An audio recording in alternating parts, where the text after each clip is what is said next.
Nagiba ang takbo, si inay malubha na, ako'y nag-aalala.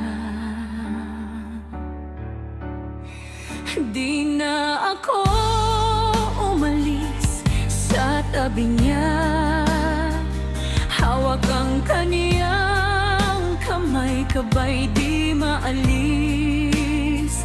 Sa mga sandaling iyon, kasama ko si Lola, habang si Ama tulala sa silid.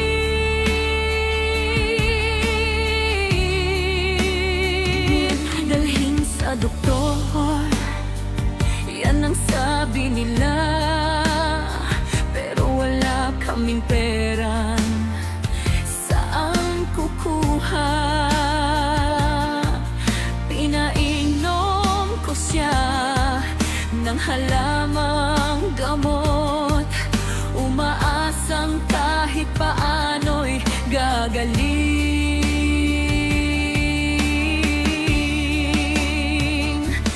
May sinasabi si inay, mahina ang tinig, mga salitang hirap ng unawain.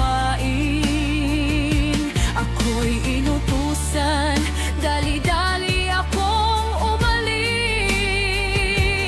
Di ko alam, iyon na pala ang huling sandali.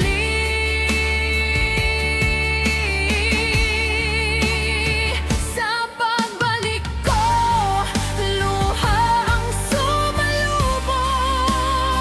Tahimik ang mundo, siya'y di na tumugon.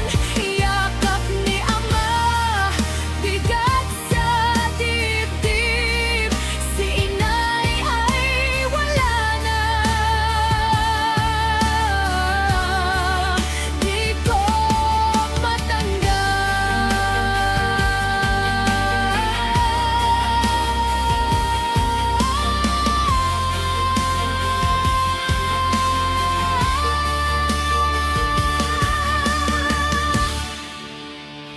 Sa bahay ni Maylita, iyakan ang narinig, pati si Be umiiyak, puso ko'y napunit.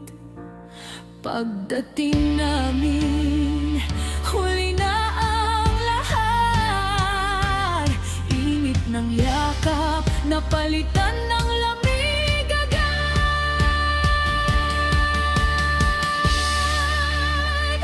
Kung may pera lang sana, kung naidala agad, kung naibigay ko lang lahat ng kailangan.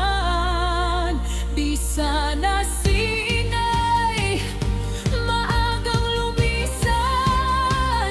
Bawat alaala mo, sakit na walang hanggan.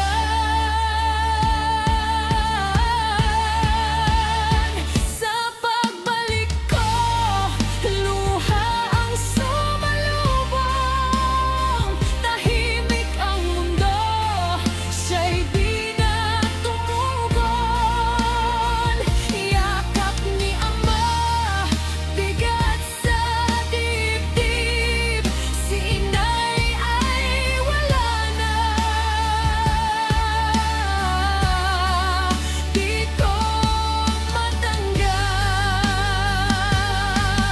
Mahigit 3 dekada ang nakalipas, ramdam ko pa rin ang sakit ng maagang naulila.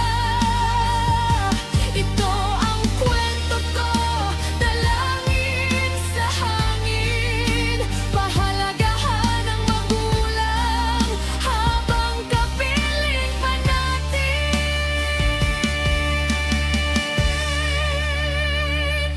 Dahil ang bukas di natin hawak, at ang sana darating kong huli na ang lahat.